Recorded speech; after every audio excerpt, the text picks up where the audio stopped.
Namaste and Imhotep. Welcome to the continuation series of tarot cards and their origins in ancient Kemet and Egypt.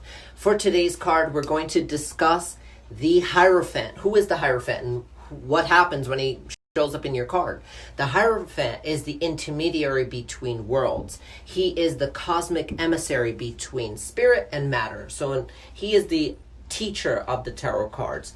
The Hierophant shows his iconic image of a pope. So the popes, they're not going to tell you this, but the Christian traditions all derive from ancient Kemet. Here you have a picture of the god Sokar. Sokar is the final form of Osiris. Osiris is the son of Ra, so he's showing his falcon face in this depiction.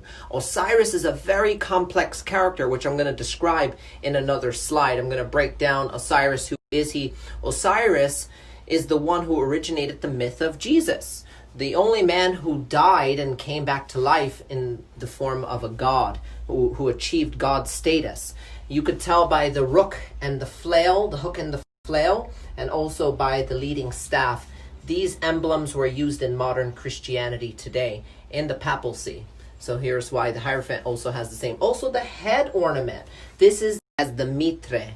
This is why popes today and cardinals and archbishops wear the headpiece. This is also a symbol of the Sumerian god Enki or Ea. So Christians today will deny the fact that the origins of their religion stemmed from ancient Sumeria and also from Egypt, Kemet today.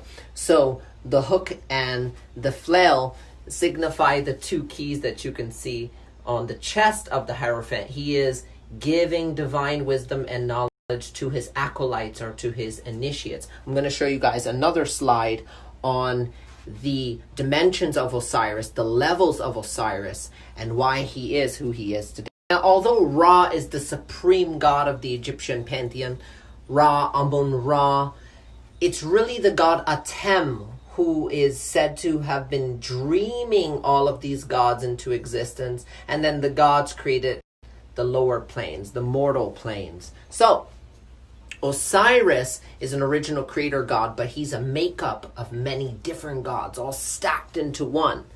This, of course, connects him to Lord Shiva because he's the god of death and decay and regeneration and resurrection. So I'm going to explain the other gods that I just mentioned, Atem and Amun-Ra, in slides later on, but I'm going to really break down Osiris. Here you have 4 images of 4 different Egyptian gods. All of these symbolize the states of Osiris.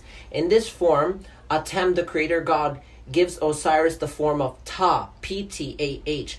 Osiris or Osar was the original king of Egypt. He was killed by his brother Set and then revived by his wife Oset or Isis. So Osar is Osiris in the original Kemetic tongue. He was the son of Amun-Ra. Ra was the son of Geb and Tefnut and Shu, original creator gods, who were the ideas of Aten. This is a very complex storyline. So let's just stick to Osiris. He's already powerful enough. So in the image we saw before, he has an eagle face because he's embodying the virtues of his father, the sun god.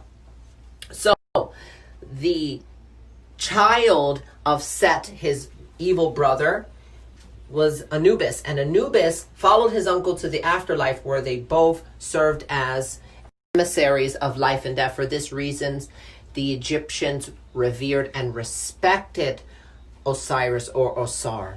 Okay, so let's look at this multifaceted god. This right here is his first form. This is the creative aspect, Ta, P-T-A-H. Finally, he manifests himself as the moon, Kansu. So the creative energy of the moon generates ions. Ions are necessary to produce life on Earth. In this form, the moon is transformed into a phallic symbol. Here you can see an erect phallic symbol. In this form, Osiris becomes Min, and the mound of creation is erected. From that mound, he ejaculates on it, forming the first lotus called Nefertem. And from Nefertim's lotus, all the other gods were born. This is why both Buddhist and Hindu gods are seen emerging from lotus flowers. Actually, it's interesting because in Hinduism, Vishnu, who is a representation of God, Vishnu's navel produces Brahma, and Brahma creates the known universe. So the same concept can be found with Sokar. Sokar is the final form of Osiris. He's actually the oldest form of Osiris in Egyptian history. So when you see the Hierophant appear in your spread, you know that this is the knowledge of transcendence. This is transcendental wisdom.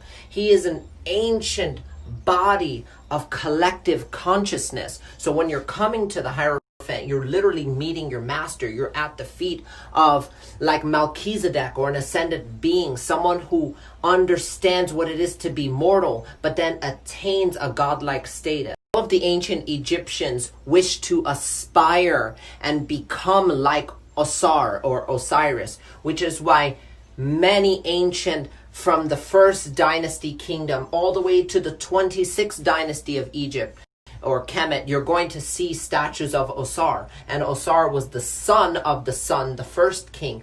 His son became Horus, from where the line of pharaohs were said to have descended from. Horus would be kind of like Simba, and his brother Set, who murdered him, sending him to the afterlife, would be like Scar in The Lion King. So the origins of the Lion King story can also be found here. So it's a fantastic story. This is also why you have two acolytes here. This is why the throat of the Hierophant is blue, because it was said that Osar died and came back to life, so his complexion turned completely blue. There you go. And you can also see these crosses on the wardrobe of the Hierophant because they represent the Ankh, the symbol of life. His two acolytes are actually dressed in flower patterns. Again, that lotus representation that just keeps following you in the tarot. Thank you so much for watching. Tomorrow we're going to be discussing the Lover's card and the two gods of creation.